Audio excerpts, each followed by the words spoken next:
this. Awesome. All right, we are live. What's going on, guys? This is Two Lock Sports, and we are coming to you live from the DraftManager YouTube page, doing our very first NBA DFS live show. We've got with us today myself, we got LumberJack and ThunderDan, our whole NBA team here today. We got a 14-game slate, a monster to break down.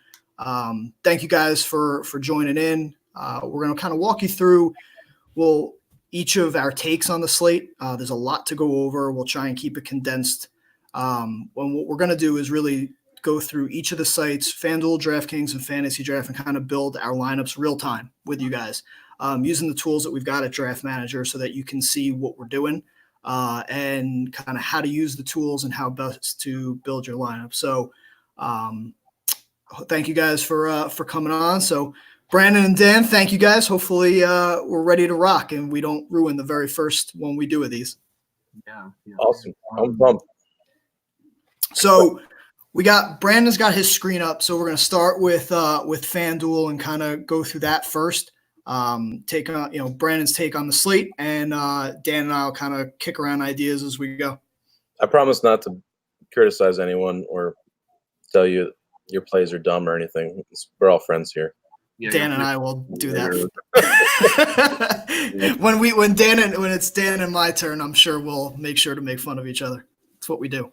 I made a fantasy draft lineup just so I could have pricing ready to go, and I got FanDuel lineup, so let's do it. All right, man. Go ahead. So looks like if you go to our optimizer on the DraftManager page, you don't even touch anything. You just hit generate lineups, one lineup. This is what it spits out. There's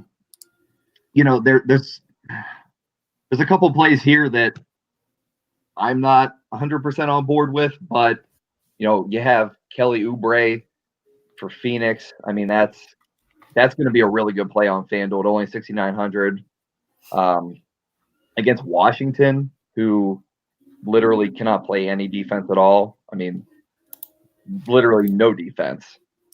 Anthony Davis, obviously too cheap.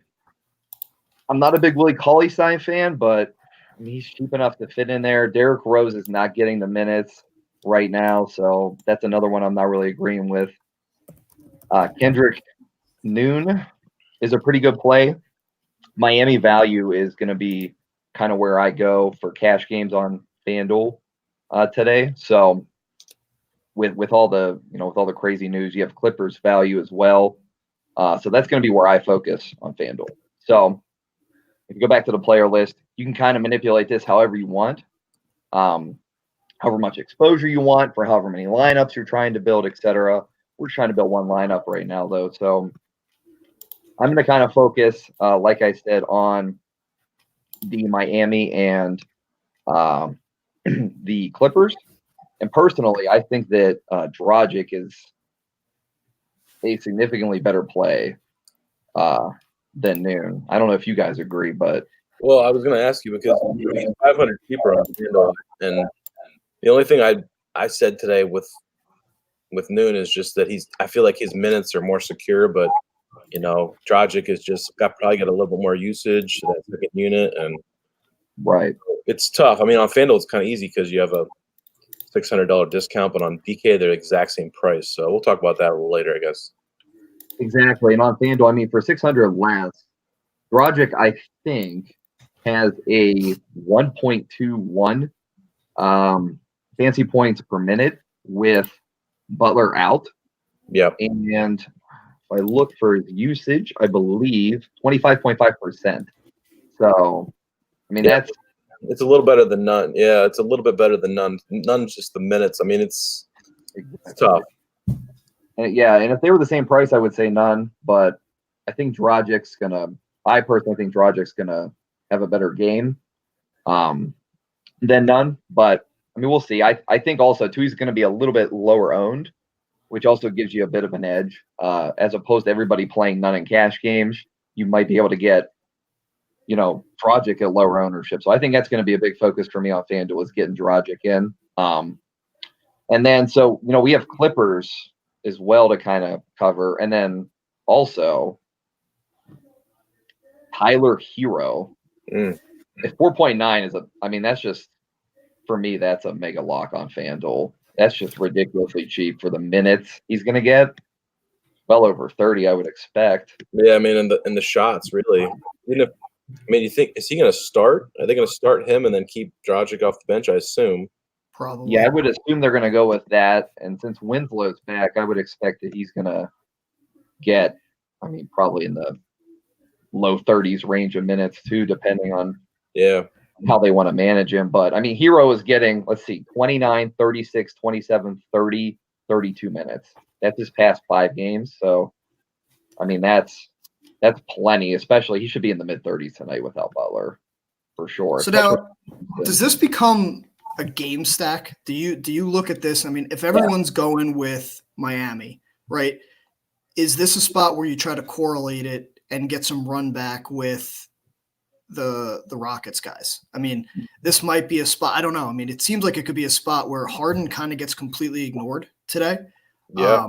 And, you could run him and Westbrook. And I know, Dan, you wrote up the idea of, with Capella potentially not playing, that Westbrook now becomes a really nice play because of the rebound upside, which I love that. That's a great take. I hadn't really thought of that.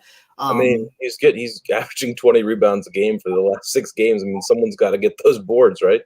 Yeah, it's true. PJ Tucker will pick up a couple, but Westy, he's a board hog. He wants to stuff his stats. I feel like he's going to go after some boards. And if these guys are this cheap on FanDuel, it feels like that's the path. You get a path to stars. And I feel like, you guys tell me if you think I'm wrong, but it feels like Anthony Davis today is kind of this chalky star, which scares me because that tweet's coming. Yeah, I'm telling you, he's going to the locker room at some point tonight.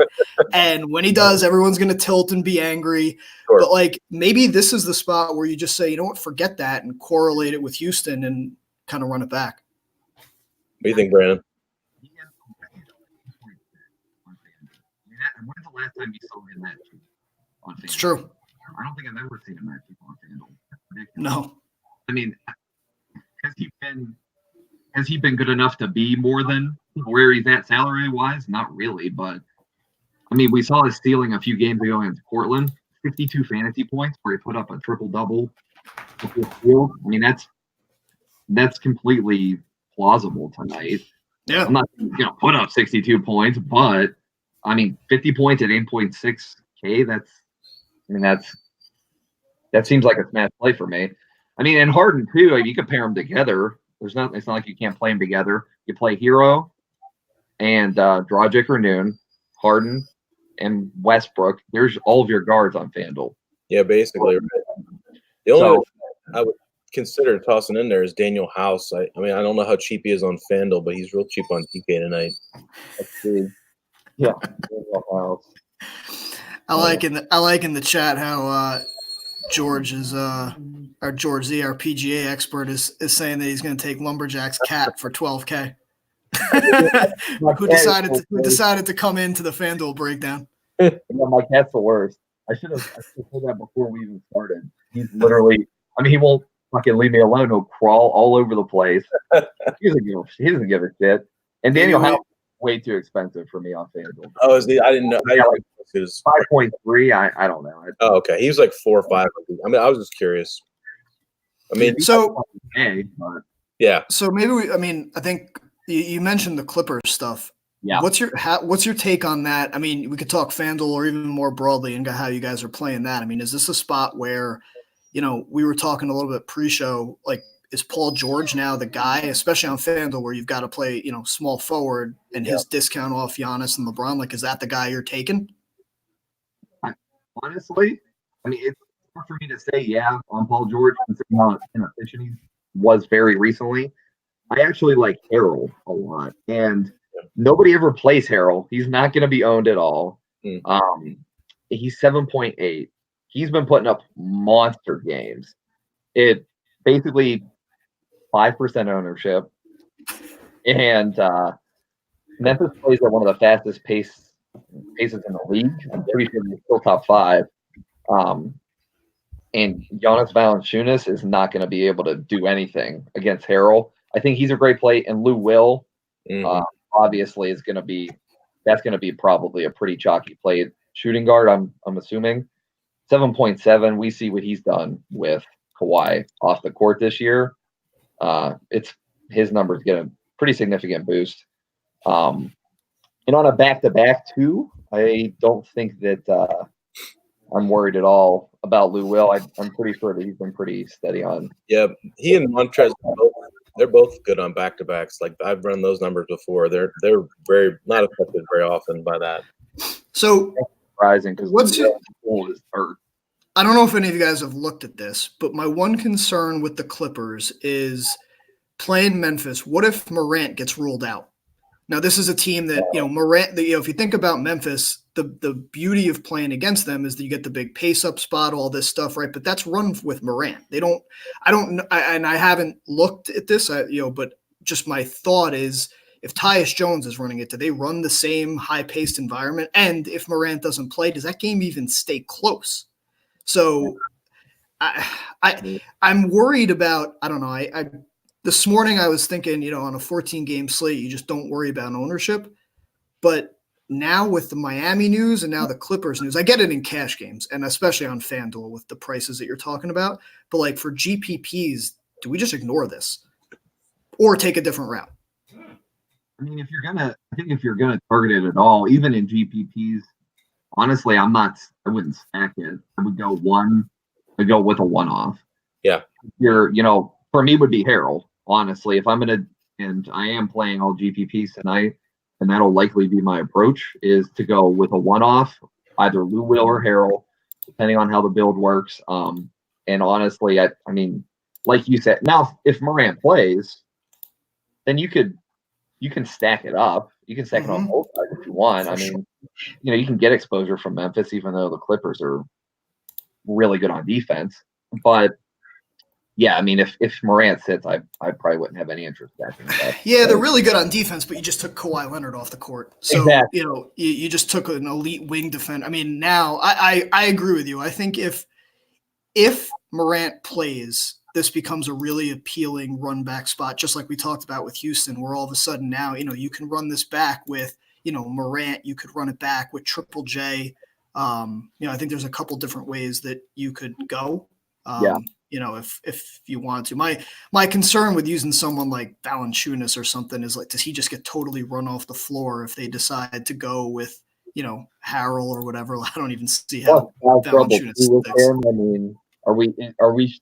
You honestly think that he's not going to be in foul trouble too tonight against Harrell? That's true. I don't see any way he's not in foul trouble. The way that Harrell plays, it's 100% guaranteed that Valanciunas is in foul trouble. So. But, I mean, also, too, with Jaren Jackson Jr., he's also another guy. He can't stay on the court longer than 6 minutes without getting 2 fouls. So it's tough. I mean, who do you even run it back with? It's without John Morant, it's tough. Yeah, probably stick with a one-off, or, if Jaw doesn't play, probably stick with, like, Harold or Lou. That would be my approach, especially in GPPs. Yeah. So, sorry, I was just going to agree that, the Paul George chalk is not like chalk I really want to eat in tournaments.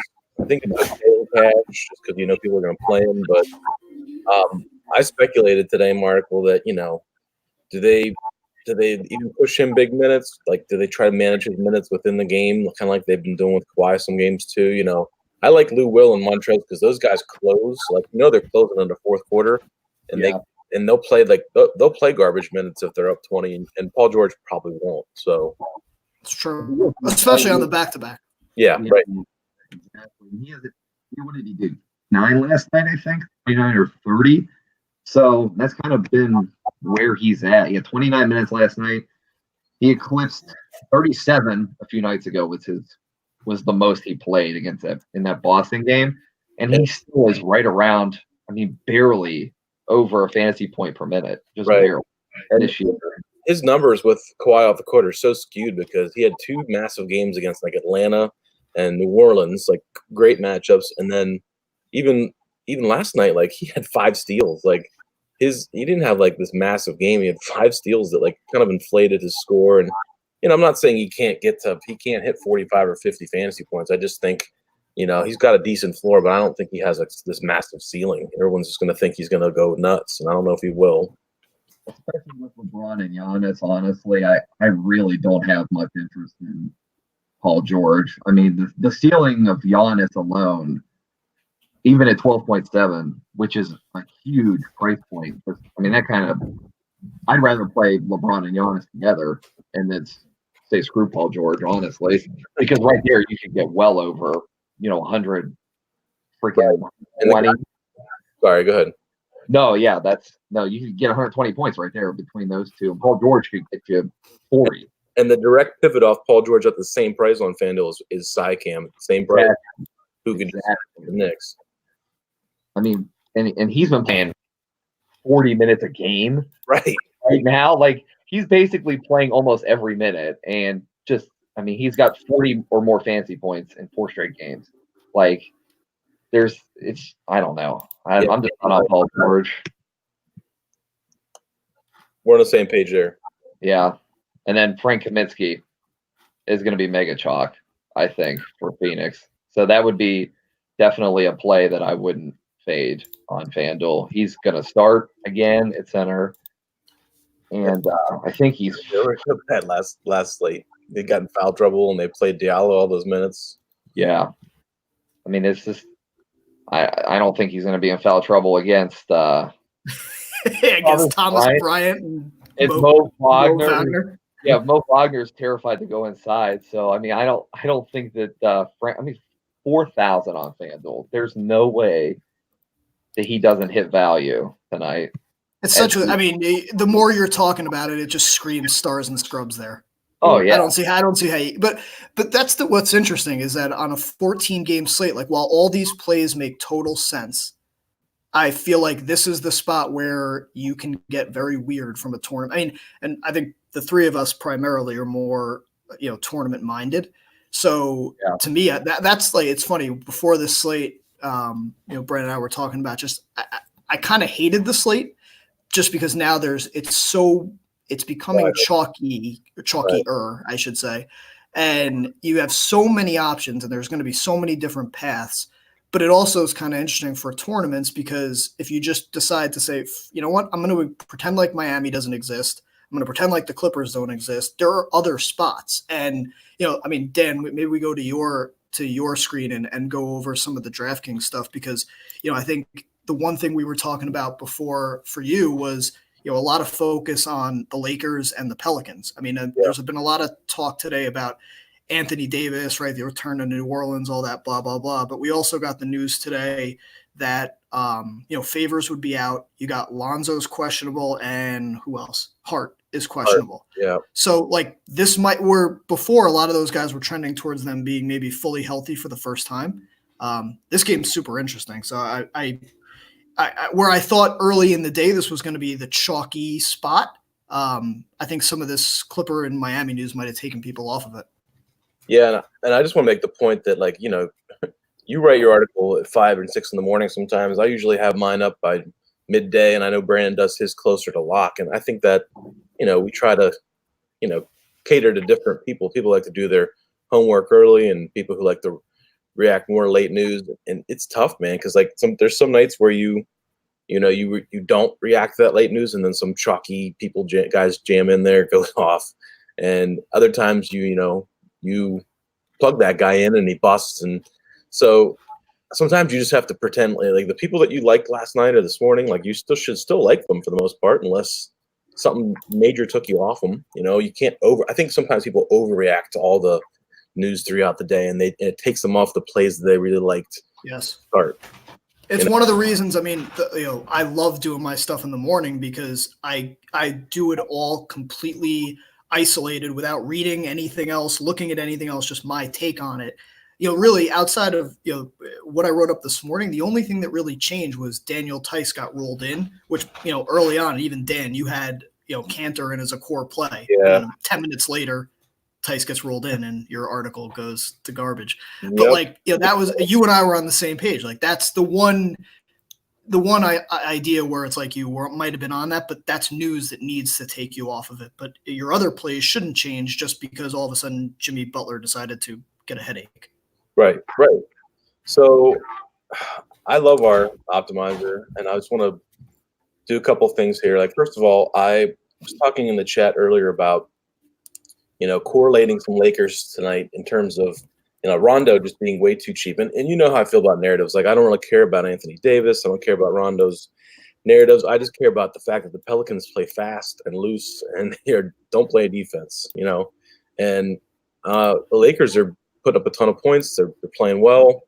Anthony Davis is 10K. Like, granted, I know he might be chalky, but maybe he's not. But he, to me, is like the best, probably, bang for your buck star on the slate on DraftKings. LeBron is like 11K, whatever, 11-1. And so I like the idea of pairing Rondo and AD together for 15K. You get, two, we have them projected for 56 and 28, like good values. And then the other guy I wrote up today in my core was Ricky Rubio is coming back at 5'5". I know on FanDuel he's like 6'8", so he's a little bit steeper there. But, he was playing awesome all season, and he's getting in that pace-up spot against Washington. So he's probably going to be chalky in cash, but I love the spot for Rubio. So I just locked those three guys in. I'm not going to give away the whole core four here. I like to lock in my core four or even 3 out of the 4 and just see what you get here. And you can see that, Malcolm Brogdon, look at his penciled in there. It's like still pretty cheap. I wrote him up. And here's the thing, like, we should have Utah news early. Like, it's nice that they're early on the slate, because if Gobert doesn't play, like, their defensive rating plummets. Like, I think Indiana will score, they play faster too, I believe, when I ran those numbers. So, I think an underpriced Brogdon comes into play. I still see Draymond in there. That's probably a trap with him being, although at least you have late swap on DK. Willie Cauley-Stein is like at the top of our projections just because he's so on every site too. It's amazing. Because everyone smashes the Bulls inside. So he's been inconsistent, but like, man, I don't know if I trust him in cash, but he is way too cheap for. It's funny, man. I mean, like, the three, obviously with DraftManager being, something that we're all still getting used to. Mm-hmm. It's really fascinating to me to see how sometimes these projections pop and you're like, Willie Cauley-Stein wouldn't have been in my player pool, 3 weeks ago before we joined DraftManager, right? Like when, he wouldn't have been someone I even considered. But when you use the optimizer and you use the projections, I think, don't just take them as gospel, right? I think it's a huge mistake to just put your 4 guys in and hit a button and play that lineup. Right. But I also think that sometimes when this happens, like I'll tell you, like use last night as an example. I ran my core, and one of the options that threw in was Jordan McRae as a punt. I hadn't thought about it. And then it's like a name now you start digging into and you're like, oh, okay. I mean, that ended up crushing and being great. But, Willie Cauley-Stein could end up being that guy tonight who right. Maybe wasn't on our list. And, you start looking. I mean, he's playing close to 30 minutes. It's, against the Bulls. I mean, the path is there. Right. Draymond might sit, which means more minutes for him and all the other Golden State bigs. So, I mean, yeah. I like him. I keep going back and forth whether I trust him in cash, but I'm gonna play him on the G. Sometimes you'd have to trust the projections too. Like I think our projections are really good and some of the best in the industry. So, there's a reason that he is projected so highly. Like guys, the Bulls just get crushed on the interior. So anyways, what I did while you were talking there was just went through and I X'd out some guys. Now, this is one of my favorite things to do is go in and, Blake Griffin is popping and maybe we're like, you know what, we don't trust Blake Griffin. He's kind of been mediocre lately. I X'd him out. Draymond Green was in there, X'd him out because, we don't know his status. Who did I X out? I X'd out whoever else. I forget. Maybe it was Pat Bev, but then I rerun it. And so regenerated one. My top one here looks like J Mike. Oh, projections are updated. Always updating. That's the best thing too. They're constantly being updated. So now we have a cheap J Mike here. And then of course, like a really underpriced Embiid who again, I don't do narratives, but sucked the other night and probably wants to show the world he's really good and is going to go all out. And then here's a couple nice correlated plays from that Houston game with Daniel House being really cheap and then Kendrick Nunn. So, I think even if you're not MMEing and you're not going to generate 150 lineups, I'll just sometimes ask it for 5 or 10 lineups and and go around and kick guys out of your player pool that you don't like, regenerate it, and just you find the combinations you like. It's not something you have to use just if you're MMEing, Yep. So I don't know, Dan, you want to kick over, do a quick one on fantasy draft, and then maybe just kind of do a round? Yeah, absolutely. Go ahead. So I brought up here, so you guys are going to see, this is my screen now, the live odds page. So this is actually free.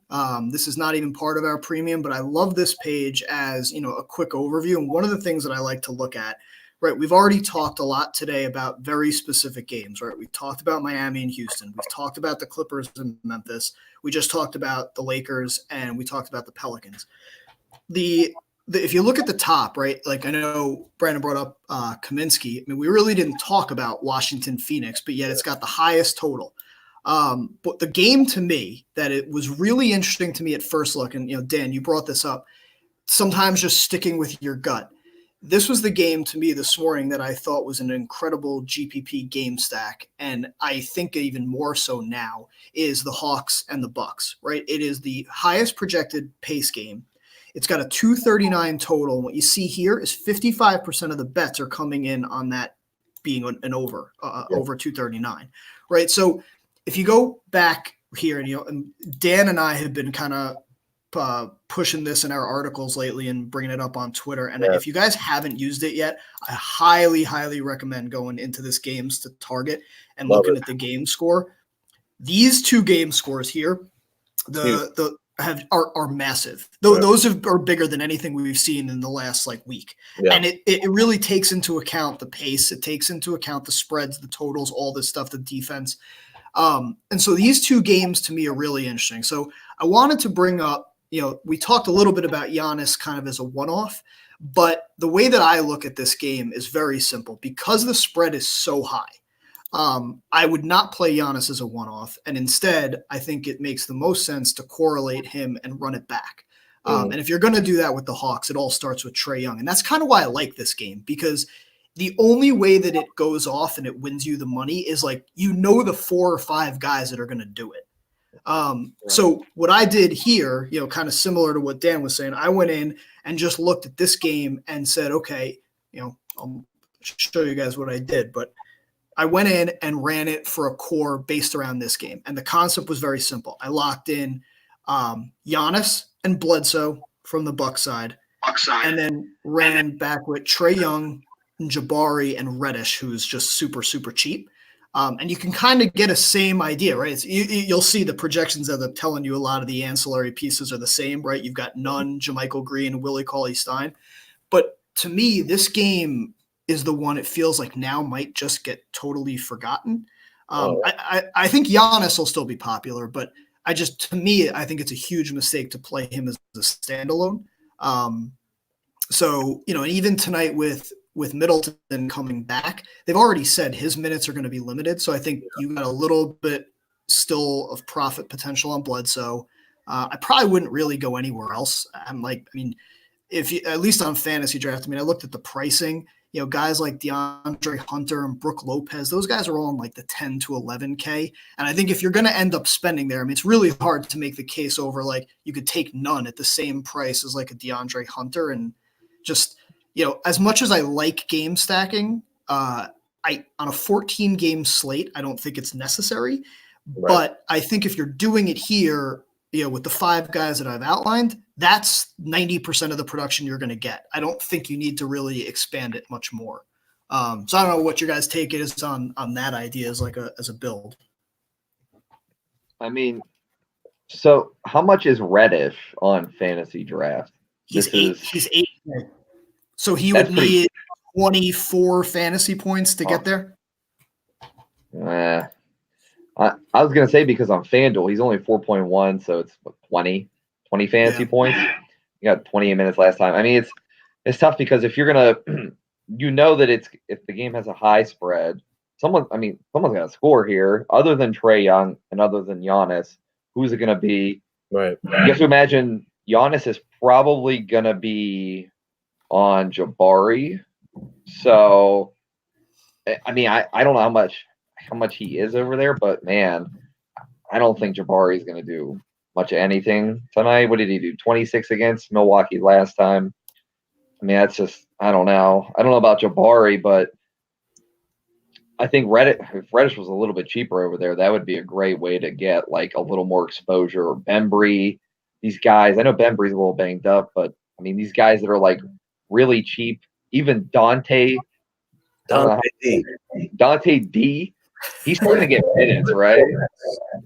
How do you he's still going to get minutes tonight. So he's not going to get 33, but he's going to get probably 24, which, I mean, that's against the Yeah, I mean, to me, this is an interesting spot because I think I'm trying to figure out ways now just to be a little different. Especially the more I look at this slate, it feels like, I don't know, tell me my kind of view going into this, right? You got 2 hours before lock, but it feels like it's Clippers value, it's Heat value, and everyone's going to pay up likely for, I think Anthony Davis is probably the stud everybody goes for. Yeah. And it makes total sense. I mean, I don't think that's the wrong build, but I do think on a 14-game slate, it just, I don't know. If you're throwing one shot in a GPP, which is normally what I do, I don't know that I want to eat the chalk tonight.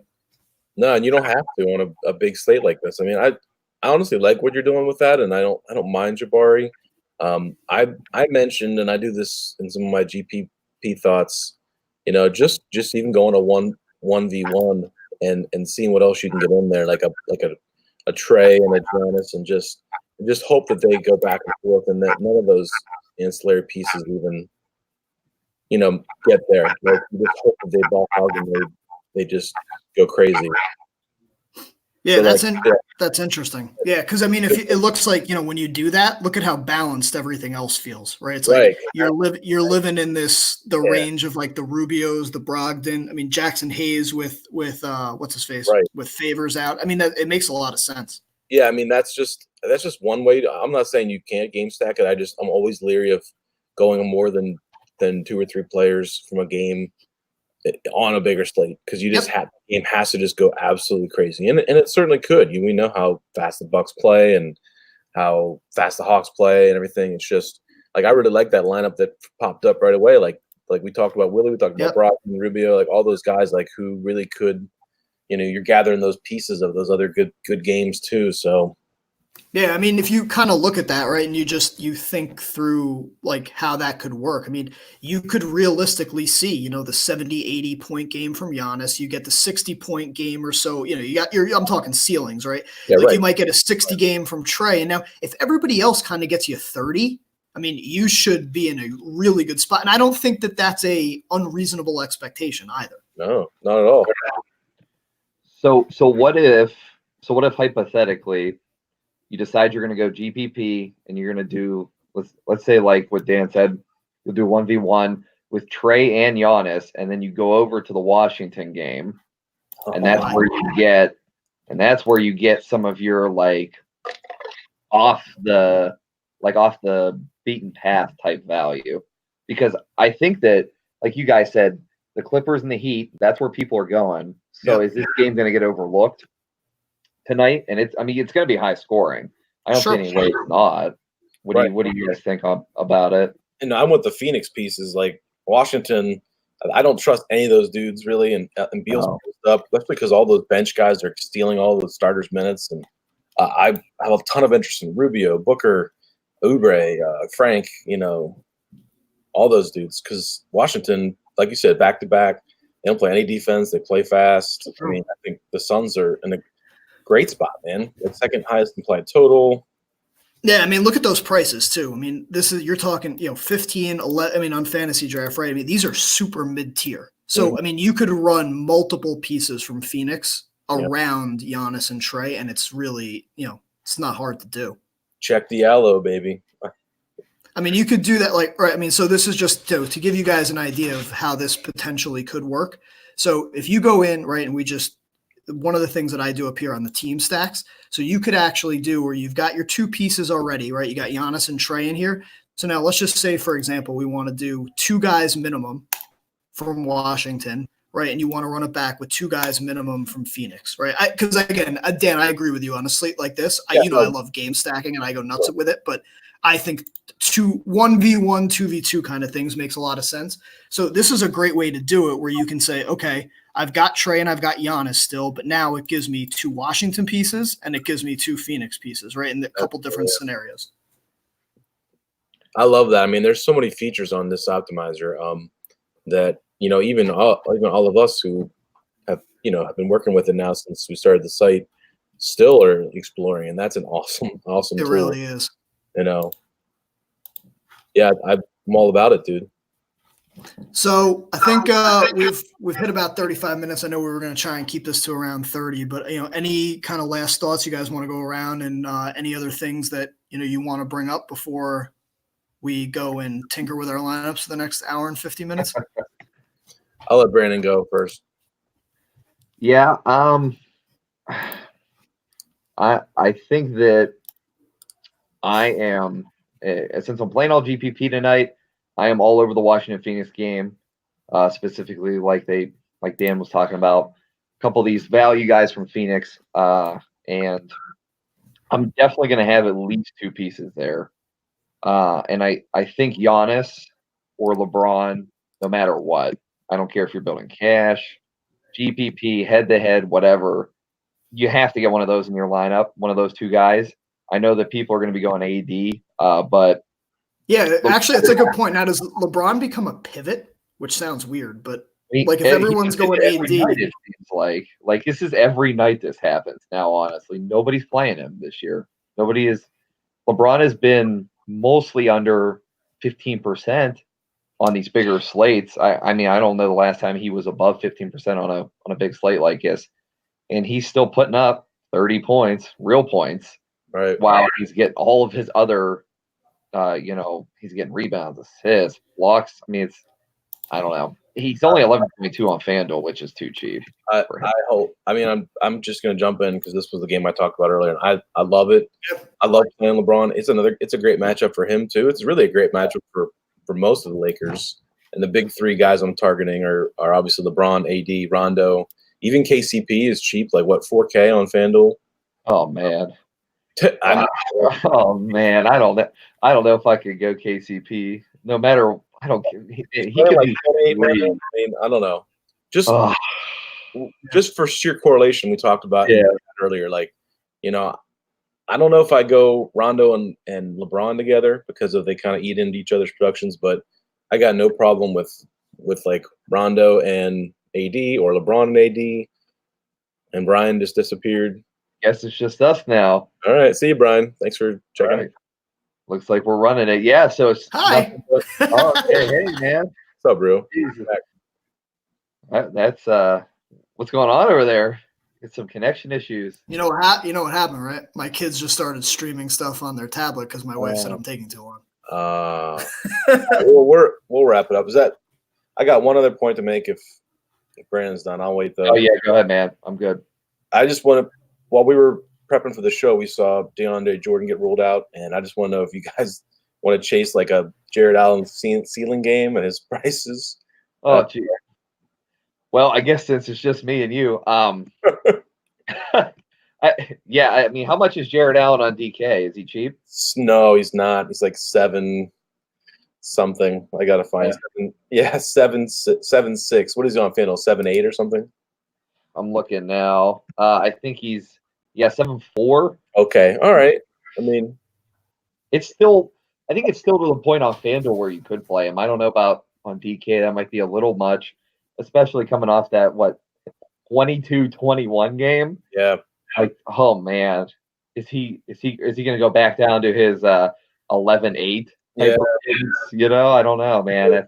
It's just tough because you Boston, like it's Canner and they don't have like a real good center. You can beat him up inside, and I don't know. I might just throw him in one just because I can't help it and I want to see if he smashes. But I mean, he's going to get to run, right? So, I mean, and like you said, who is going to stop him? Is Tice gonna? Yeah, no. Gonna be the one to I mean, there's no Tice is like 4 inches shorter than Allen. I don't think that Tice is going to do anything. And Cantor has never played defense in his career, so not going to start now. All right. Well, besides that, the last thing I was going to toss in there was the Portland OKC game because we talked about a bunch of games here, but that's one had a good game score this morning, and I like the fact, and I tried to highlight in my article today that like games like that, or maybe games like the Golden State Bulls game, like where there's just all the pieces are easy to stack up, and there's just like a ton of mid-range plays in it. I have some interest there, like Nerlens Noel, Dennis Schroeder, like Gallinari, even on the Portland side, like McCollum and Whiteside and Dame and whoever else. So I don't know, just throwing that out there. I like that game a lot. And there's some games late that are going to go under-owned because people play all these early games. I just think there's a couple of nice late-night hammers if people are going to want a different direction to go. Yeah, I think that you could. I know who I really would like from that game is Shea Gilgeous-Alexander. Yeah. Man, he's logging some pretty nice minutes right now, and on FanDuel he's only 6.9. He's got a relatively high ceiling for what he's been doing. I mean, he's hit 40 points several times now, so that's pretty cheap for a guy that has been hitting over 40 points on the regular. So I think you've got something for GPPs there with Gallo, Gilgeous. You can even go CP3. I mean, if you're cheap, I mean, he's cheap enough. Exactly. That's a good point. I like that a lot. Cool. What do you think, Brian? You got anything else? No, I'm just gonna pretend like I'm listening. All right. Yeah, I mean, maybe your connection will get cut off again. Yeah, I've just been sitting here. No, I think I jumped back in and I heard Dan made the comment about Jared Allen. I mean, I talked a little bit about the Nets Celtics this morning, and I still do like that. The problem is now with this other mid-range value, I'm just not sure it's the right spot, but you could run a 2v2 kind of thing where you could go Dinwiddie, Allen, now that Jordan's out, and you could run it back with like Kemba and Tatum. Those guys they're not priced high. So I don't know. I'm not sure that balanced is necessarily the right route. I still think that you're going to need a couple stars tonight just because if you look at how the slate is setting up, there's enough value where a star is going to go off and you're going to need one of them. So going too balanced might be the wrong way to take it tonight. Yeah. Yeah, I agree. And who knows what other values can open up in the next 90 minutes here too. So yeah, awesome. Now's the time. Now's the time where just sit there, stare at Fantasy Labs, and just you start tweaking and then ruin your lineup. That's 100%. Yep. All right. Awesome. Well, thank you guys for joining. This is awesome. I'm glad we got to do this, and we'll definitely have to do some more of these. And check us out over at DraftManager. Make sure you guys are popping in. Feel free to hit any of us up on Twitter, ask questions about the site, any of the tools that we've got. We're happy to help you guys. So thank you guys. Have a happy Thanksgiving if I don't talk to you, but I'm 100% positive I will. All right, man. Good luck tonight, everybody. Take it easy, guys. See ya.